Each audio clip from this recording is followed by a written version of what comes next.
on, Reanimated fan? Make sure y'all go ahead and check out our Patreon for exclusive access to full-length reactions and some exclusive reactions that don't even hit YouTube. Make sure y'all go ahead and click that link. Appreciate y'all, and back to your regular scheduled program.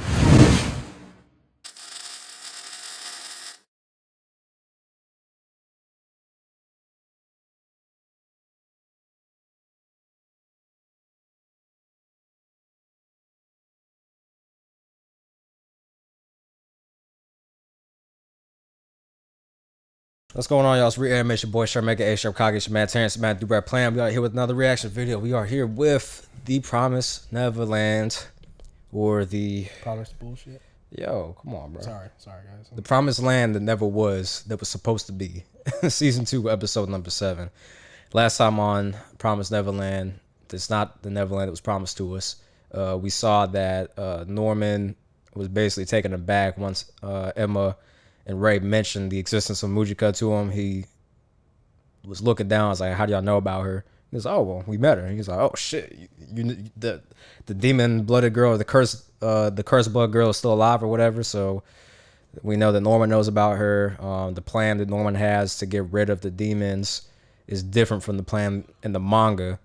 So I don't know where they're taking this or what type of spin they're about to do. The base looks different than it did in the manga.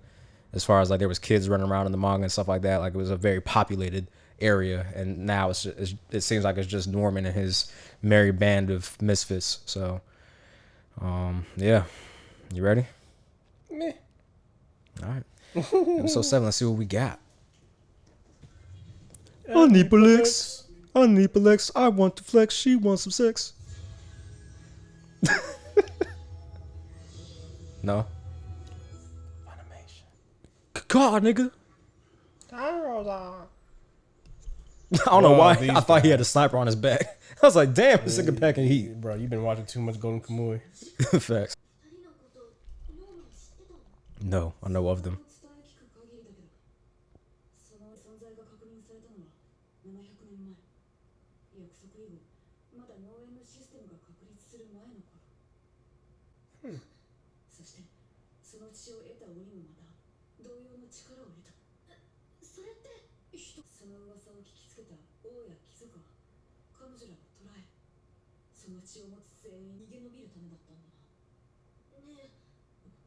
Damn.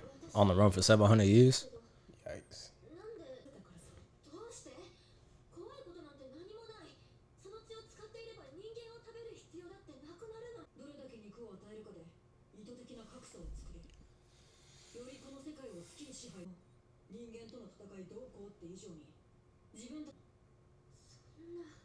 Boy.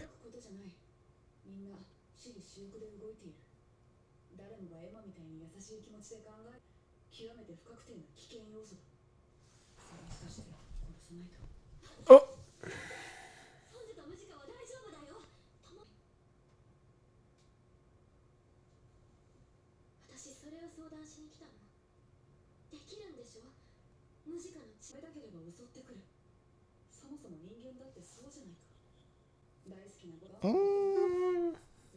That chicken looking kind of good. I do like a good steak.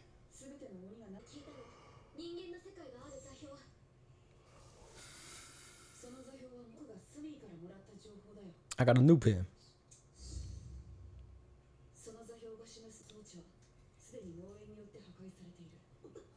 How convenient.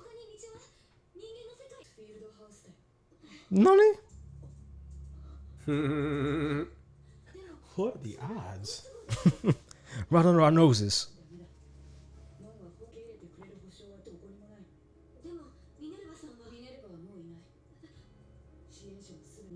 Wasn't it humans that came and raided the bunker? Mm-hmm. Plot thickens.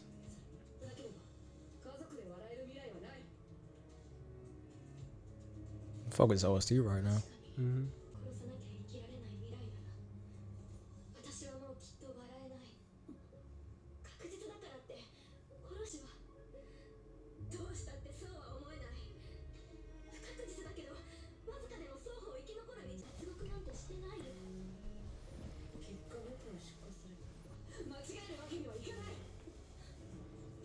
Say with your chest, Norman.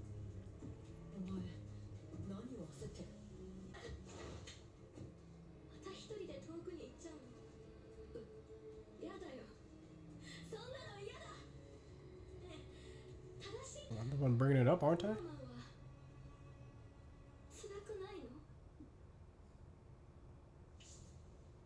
Unhand me, Emma. No. Norman, Sasuke, Emma, Sakura. Not at all, because they're not a love interest. Well, In the sense that she's annoying him, probably, yeah. yes.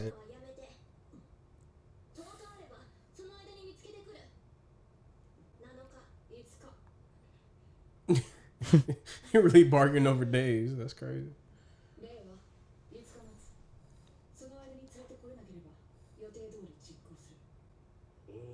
Zaza. Paper bad boy. Killed him. Yo. I thought that's where it was going. No. Is it not that dark? I'm glad you realized. I could have sworn he was gonna say some shit like, "Yo, follow him, kill him," or something crazy like that. Nani? Nani? Ooh, that's an ugly face.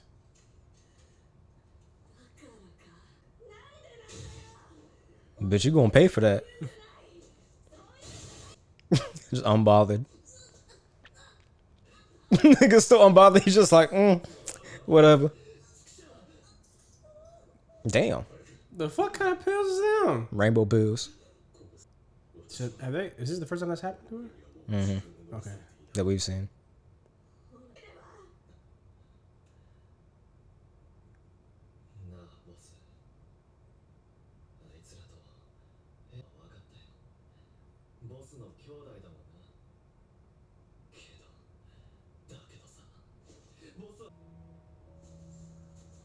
Of course.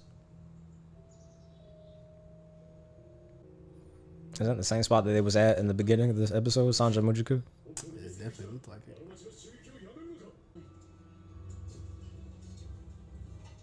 Whoa!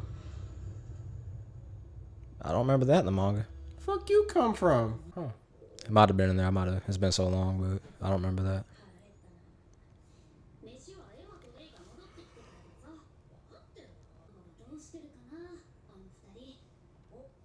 Onion head and radish head.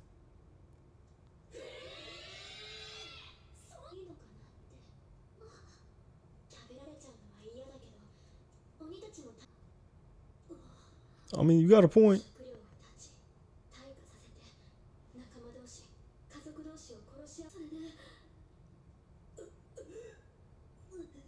Eat each other.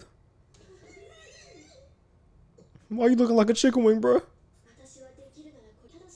This is funny. But I'll explain later. Yeah, chef.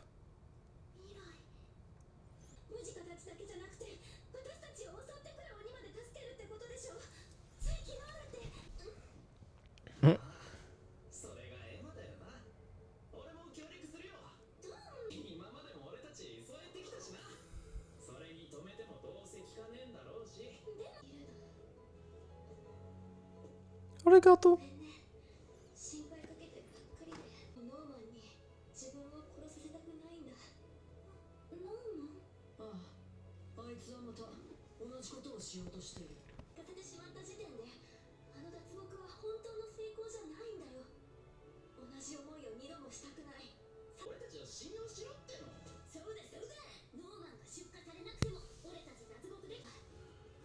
So much faith and optimism.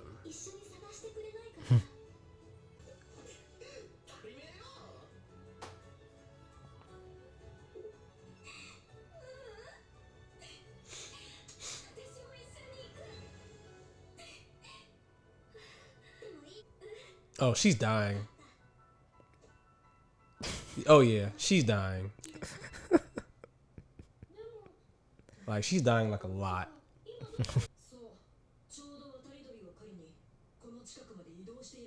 Oh, so that's why they're right there. For the bird. Hi. No, ma. Let's see if they're gonna do what I think they're about to do. Yep. Turn into a demon? No. Coughing up blood. Oh.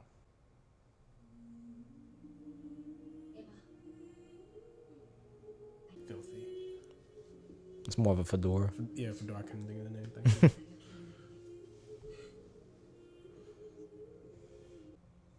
That's where we saw Koni. That was sad. That's where you found out that this anime isn't so happy after all.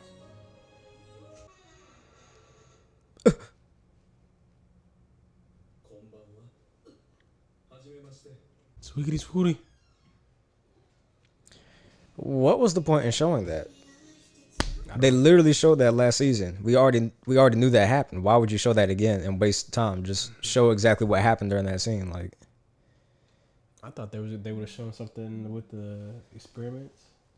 that's what I was expecting them to do. Okay. Did they do just that now. too? Yeah, I'm sure they're going to do that. That's probably what next episode is going to be about, like the experiments and stuff like that, and some more shit. But I expected them to just kind of throw that in and maybe leave it on a cliffhanger with the experiments. But no, they just replayed the scene that we saw in season 1 verbatim. Like we already remember that and saw that. I mean, unless the next episode is going to pick up from that point. Maybe. I don't know. I know sometimes they do that, but this episode was alright. Yeah, like I said, Emma and the kids, they're so hopeful and optimistic. Mm-hmm. That's what makes me feel like something really bad's about to happen to one, if not all of them. Okay. Thing, you know what I'm saying? And then the old girl, she was all like, "Oh yeah, I'm gonna make sure you don't do anything. You don't get into anything bad or stuff." La la la la la. I feel like it's gonna come and bite her in the ass.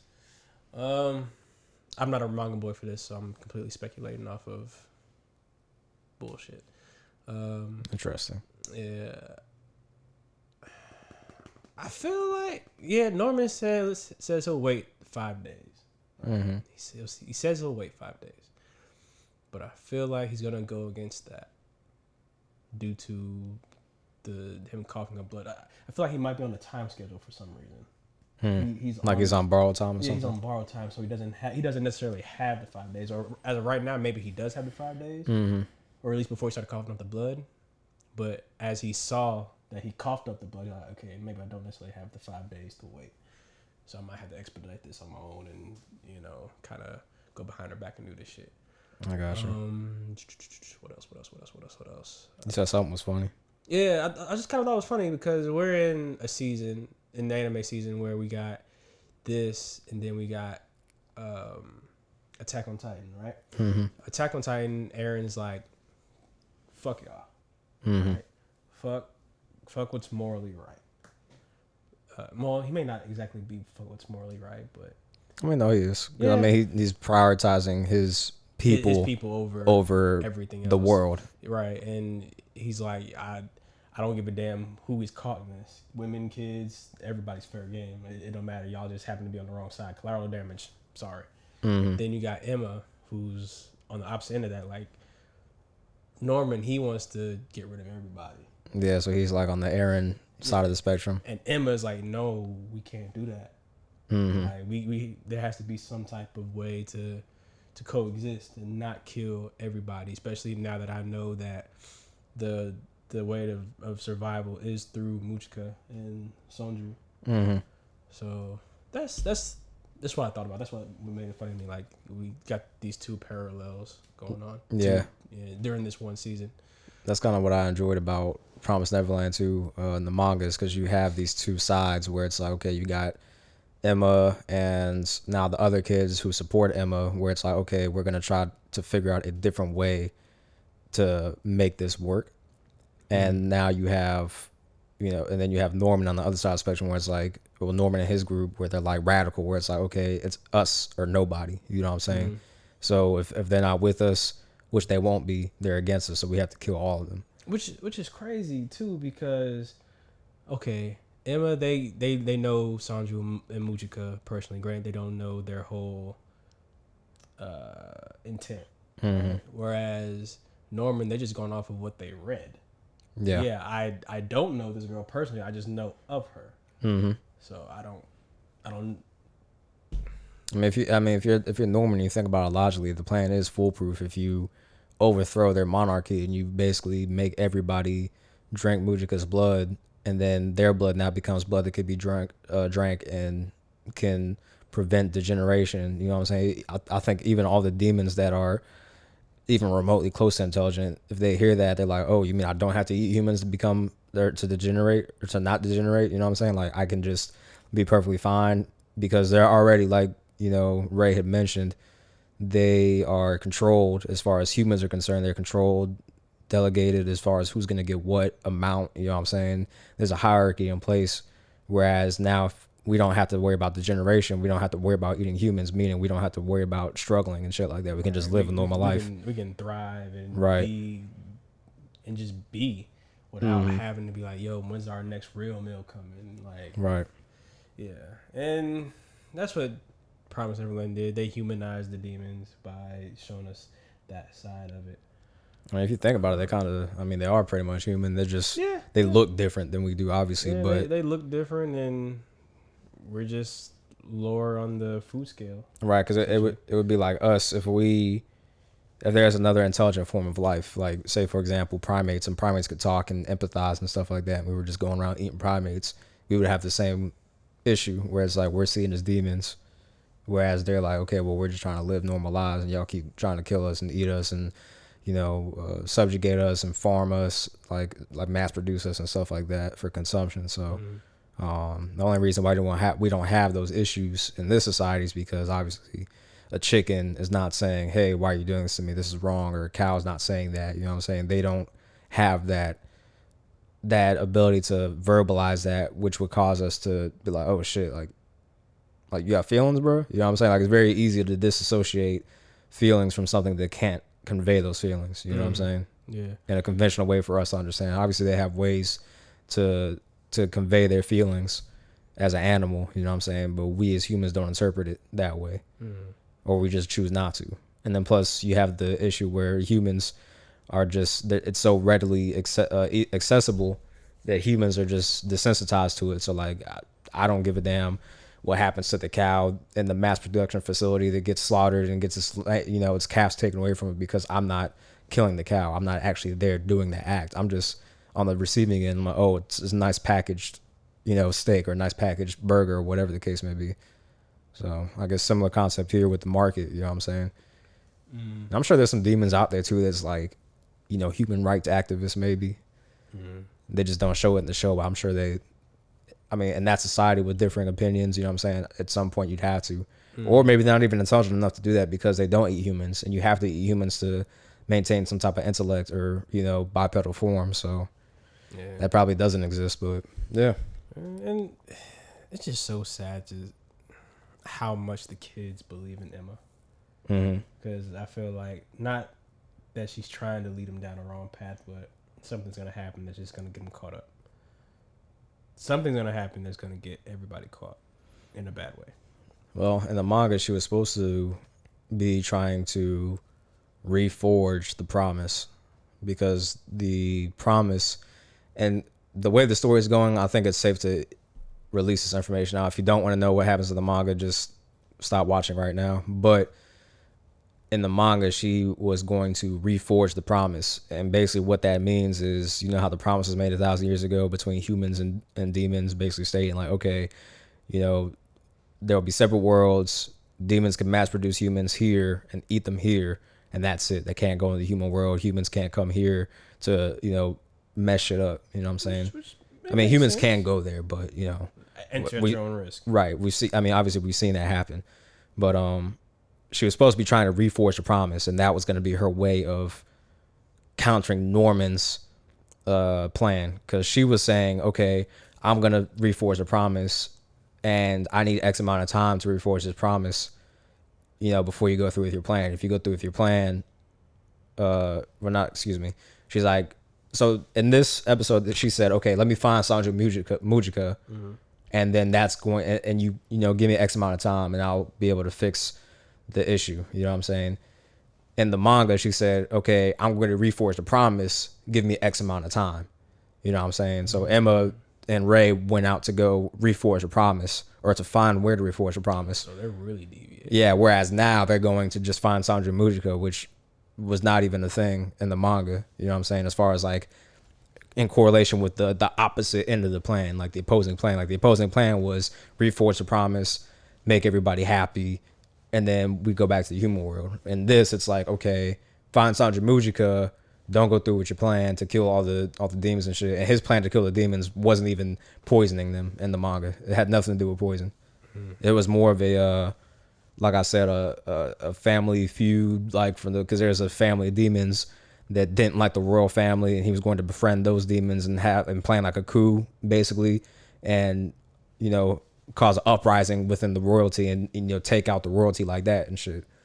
But I digress. We'll see what happens, and we'll see what direction they take it in. I'm curious. I'm only sticking around now just to see how they're going to implement this and what changes are really going to be put into play. I'm definitely curious to see. Well, how many episodes are going to be in this? 12, 13? I think they said 11. Oh. Yeah. I haven't read the manga. I've said that a bunch of times, but even right here, this is episode 7. There's still a lot of ground to cover in 4 episodes. That's what I'm saying. This doesn't feel like it's nowhere near ready to be right. done. It doesn't feel like it's close to the conclusion. Right. It doesn't feel like that. And this is what, halfway done? Yeah, I'm curious to see. A little bit over halfway if it's only gonna be 11 episodes. I'm curious to see how they're gonna expedite it, man. That's what. Okay. Here. Okay. Hold on. 7, 8, 9, 10, 11. 4 episodes. 4 days. Okay. I don't math well. Okay. Say they stretch out the 5 days to 4 episodes, or the 4 episodes. Like, it just doesn't make sense. Yeah. This doesn't even feel like it's nowhere near done. Like, if it was gonna do it like this, you might as well have made the episodes hour long. No, I agree. Yeah, have hour-long episodes and have it be an 11-piece. That would make more sense opposed to doing it like this. Right, it's crazy. They took a really good show from the first season and turned it into this. I don't even say this is mid.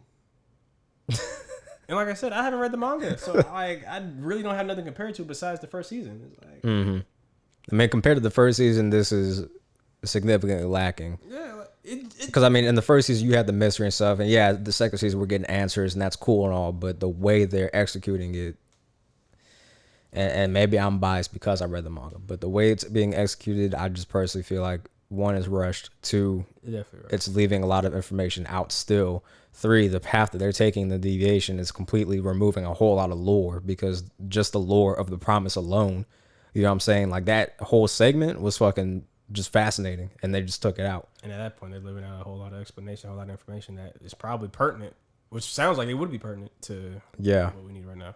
And before any of y'all start saying some shit like, "Oh, y'all don't like it, dialogue and la la la la la," no. Oh no, nobody said that. No, but we've all seen the comments that were like, "Oh, if y'all just want to see hands and this and that, go watch Dragon Ball Z." Like, no. Oh yeah, I mean, I haven't seen none of those comments. Well, not post. here, but I'm just saying, like, on other episodes when we have judged it based off something and they came up with their own conclusion outside of what we actually said. If they're saying that at this point, bro, fuck them, because clearly they don't pay attention. Because we watch ReZero, we watch Beastars, which I mean has a level of action to it, yeah, but it's more so a slice of life, mystery, shit like that. We've watched me and Javon, we watched fucking 1 to 8 Priority, you know what I'm saying, which is super dope, you know what I'm saying. It's got a lot of social issues and a lot of underlying tones that are like very real. You know what I'm saying? So, I mean, we watch a wide range of anime. If you think that we just like action and shit like that, then you ain't been paying attention. No, we love the stuff that we can actually converse about. You know what I'm saying? It's just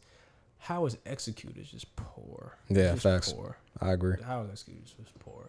And you said last week or the week before, whatever week that was, you're like, because I did try and give them credit, like, maybe COVID is kind of what derailed the process. But you said, or somebody had told me that, they had already had the drawing boards and everything done before COVID even hit. Yeah, so, and regardless of COVID, because like I said, the production teams, they have already in mind, okay, we have X amount of people, we have X amount of a timeline to work with, and they do a storyboard like, okay, we're going to do X amount of episodes for the season, and then the author was involved in this as well, so the author was overseeing it. So the author's overseeing, okay, this is what I would like to cut out, this is what I like to change based off of all this information that they provided to the animation studio. They're like, okay, based off this information, this slots us for X amount of episodes based off of a 23-minute time slot. So boom, we can go ahead and like kind of flesh it out like that. So I mean, all this stuff is predetermined. So It's got nothing to do. Yeah, it's got nothing to do with COVID, bro. It's just I try to give some type of leeway. Yeah, some type of leeway. Nah, be like, yo, I understand we're all in a fucked up world right this now. this is all the author's choice. So, like I said, the author, they're the one that made it. They're the one that has the ideas and stuff. So I'm like, okay, maybe I'm not seeing the vision. Maybe I'll see the vision once it's said and done. But so far, the vision ain't it for the deviations. And it's not it. What's sad is the fact that someone who hasn't read the manga can tell that like this is seriously lacking. Mm-hmm. Like that's bad. It's bad that, of course, the person who read the original source material can see it, but that's just because they know how it's supposed to be. But if someone who hasn't read the original source material can be like, something doesn't feel right, something doesn't fit, something's off, something's amiss. It was just such a good story, bro. I mean, like the arc they cut out was really good. You know what I'm saying? The lore behind the promise was really super, like really dope. And it added like a layer of complexity and mystery because just the premise of the promise alone and how it came about, how Emma interacts with it, like everything that happens in that sequence is fucking insane.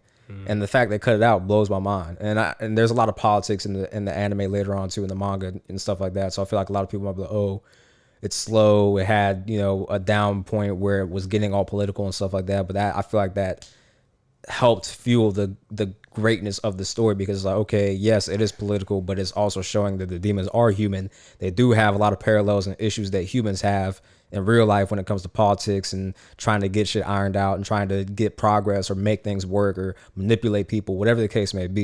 You know what I'm saying? We got to see that aspect. We got to understand the hierarchy of demons. We got to understand the different world families of demons. You know what I'm saying? Like, there's just so much shit in the manga that's just not here. You know what I'm saying? I'm just like, that's crazy. So, I don't know, bro. That's all I got, though. I don't got nothing else.